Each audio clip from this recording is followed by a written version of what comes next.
کریم اما بعد، محترم علماء کرام اسٹیج پر تشریف فرما اور ہمارے ائمہ حضرات اور یہاں کے قرب و جوار کے ہمارے برادران اسلام اور ہماری ماں بہنیں مستورات اور عزیز طلباء طالبات، مجھے حکم ہوا کہ میں آپ حضرات کے سامنے کچھ عرض کروں، کچھ لب کشائی کروں، اور اس کے ساتھ ساتھ مجھے آپ حضرات کو دیکھ کر اور اس نظام کو، اس تعمیرات کو دیکھ کر اور یہاں کے قرب و جوار کی محبت کو دیکھ کر جہاں دل کے اندر خوشی کے ولولے اٹھ رہے ہیں، وہاں مجھے بار بار ایک غم بھی ستا رہا ہے۔ وہ غم یہ ہے کہ اس چار دیواری کے اندر اور یہ بلڈنگ اور یہ تعمیرات جو آپ حضرات کی آنکھوں کی زینت بنی ہوئی ہے، جب اس کی ابتدا ہوئی تھی، جب اس کی شروعات ہوئی تھی، ایسی شخصیت موجود تشریف فرما تھی جس کے متعلق آپ حضرات کے سامنے ابھی ہمارے دو بڑے معزز علماء کرام، بڑی شخصیتوں نے بار بار اپنی زبان سے ذکر آپ فرما رہے تھے،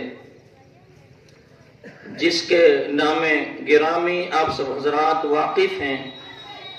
جو ہمارے علاقہ نہیں بلکہ ملکی اعتبار نہیں بلکہ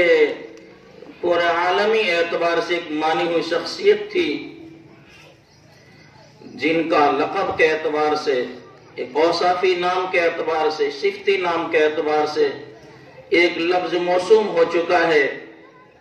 اور مفتی رفیق صاحب دامت برکاتہم نے آپ کے بارے میں کہہ بھی دیا، عرض بھی کر دیا کہ یہ جو لفظ آپ کا صفت کے اعتبار سے لیا ہے وہ مختصر لیا ہے۔ آپ سے مراد آپ کا اسم گرامی آپ سب جانتے ہیں، حضرت مولانا مفتی رشید احمد صاحب مالپوری، جس کا آپ کا ایک موسوم لفظ دے دیا گیا صفتی اعتبار سے مفتی اعظم رحمت اللہ علیہ۔ محترم حضرات، اس لیے غم بار بار ستا رہا تھا کہ جب بندہ حضرت کے ساتھ یہاں پر حاضر خدمت ہوتا تھا تو حضرت والا کے ساتھ میں ہم حاضر ہوتے تھے، اور حضرت والا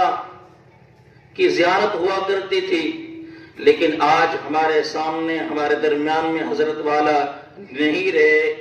آپ حضرات سے معدبانہ بادب گزارش کرتا ہوں کہ آپ حضرات سب سے پہلے جس کے صاحبزادے قاری سلیم صاحب نے یہ باغ آپ حضرات کی خدمت کے لیے لگایا ہے، سب حضرات آپ کی ذات گرامی کے لیے درود شریف پڑھ لیں، قل ہو اللہ شریف پڑھ لیں، الحمد شریف پڑھ لیں اور ایصال ثواب کی نیت کر لیں، چونکہ احسان ہے اور احسان کے بدل احسان ہونا چاہیے۔ اس لیے ان کے لیے سب سے بڑا احسان یہ ہے کہ ہم آج ان کے لیے ایصال ثواب کر دیں، چونکہ حضرت کے آخری وصایا میں بات بھی لکھی ہے کہ حضرت نے یوں فرمایا کہ جب میں یاد آیا کروں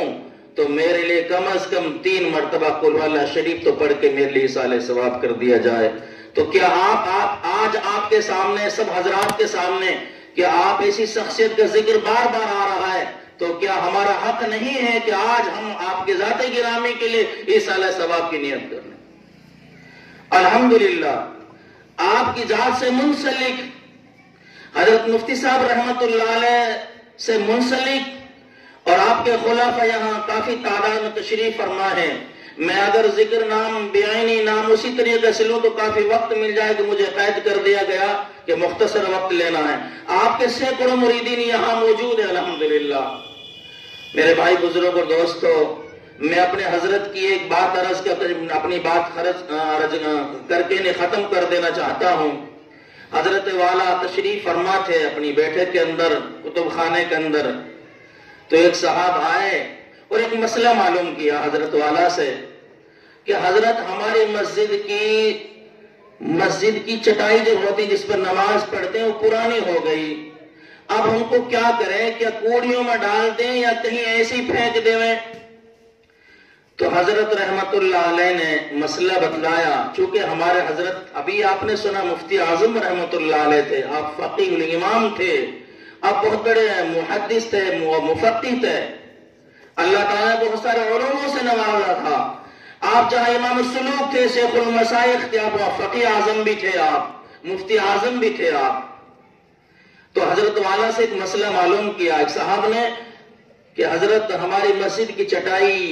بوسیدہ ہو گئی، اب نماز پڑھنے کے قابل نہیں، اب کیا کریں؟ تو حضرت نے مسئلہ بتلایا کہ بھائی ان چٹائیوں کو ایسے یوں ہی نہ پھینک دیں بلکہ ان کو کہیں محفوظ جگہ پر دفن کر دیں،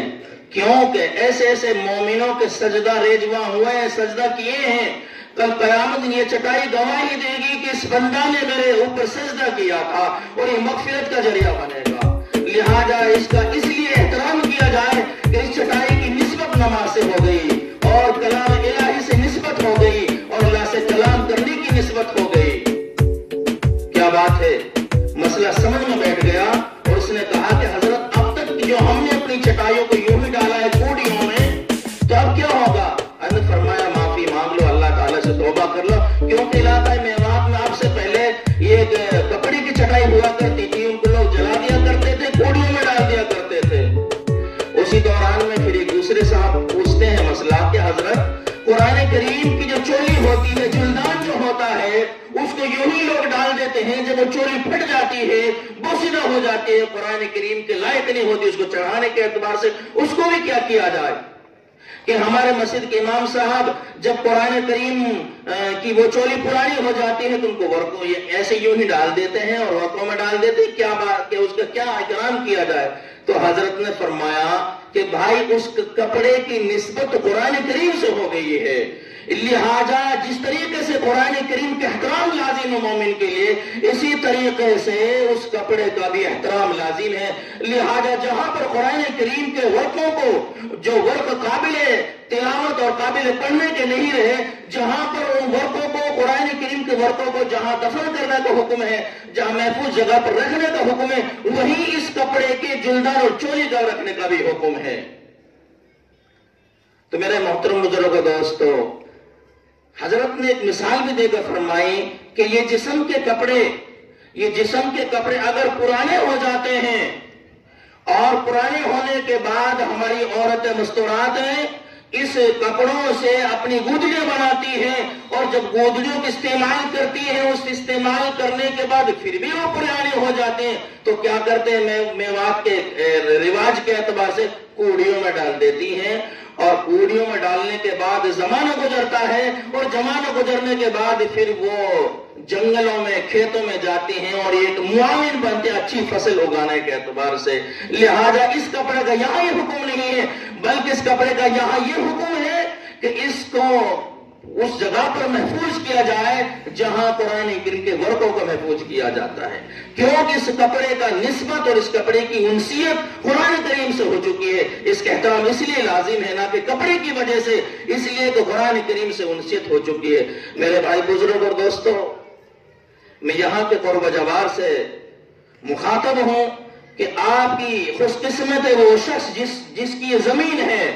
خوش قسمت ہے وہ حضرات جو یہاں قرب جوار کے لوگ ہیں کہ آج یہ عمارت اور یہ زمین قرآن کریم کی تعلیم کے لیے مقرر ہو چکی ہے۔ میرے بھائیوں، اس لیے نسبت کا خیال کیا جائے، اور یہ شخصیت جو اس مدرسے کے بانی ہیں، محتمم ہیں، اور جس کی یادگار میں تعمیر کھڑی ہوئی ہے اور یہ کہہ رہی ہے کہ میری وہ یادگار ہے جو اس علاقے کے مفتی اعظم تھے، اور یہ دیوار کہہ رہی ہے کہ میری بنیاد وہ دست مبارک سے رکھی ہے جو اس میوات کے مفتی اعظم تھے۔ نسبت کا خیال کیا جائے اور نسبت کے خیال سے اس ادارے کی بھرپور تعاون کیا جائے، خیال کیا جائے۔ میرے حضرت والا رحمت اللہ علیہ کے خلفاء حضرات موجود ہیں، مریدین حضرات موجود ہیں۔ ہمارے لیے بھی خوش قسمتی کی بات ہے کہ ہمیں اس چیز پر بہت خوشی ہے کہ ہمارے حضرت والا نور اللہ مرقدہ کی اولاد میں الحمدللہ ایسے مزین افراد پیدا کیے ہیں، ایسی شخصیت پیدا کی ہیں، کہیں اٹاور موڑ کے ناظم ہیں، کہیں مدرسہ جامعہ شیخ زکریا کے بانی اور محتمم ہیں۔ ہمارے علاقے کے لوگوں کے لیے خوش قسمتی کی بات ہے۔ الحمدللہ اللہ تعالیٰ حضرت والا کی نسل میں برکت فرمائے اور اللہ تعالیٰ ایسے ہی داعی اسلام پیدا فرمائے اور ایسا ہی محتمم جامعۃ الاسلامیہ پیدا فرمائے۔ اللہ تعالیٰ ہم کو عمل کرنے کی توفیق عطا فرمائے۔ بس میں اپنے وعدے کے مطابق جو میں وقت دیا میں اپنی بات کو ختم کر دیتا ہوں، اس لیے سبھی حضرات اس مدرسے کا تعاون فرمائیں، اپنی سعادت سمجھیں کہ اللہ تعالیٰ نے اس سرزمین کو قبول فرمایا اور اس سرزمین کے ارد گرد میں ہمیں ایسا تعاون اور ہر اعتبار سے ایک موقع دیا۔ اللہ تعالیٰ عمل کرنے کی توفیق عطا فرمائے۔ وما علینا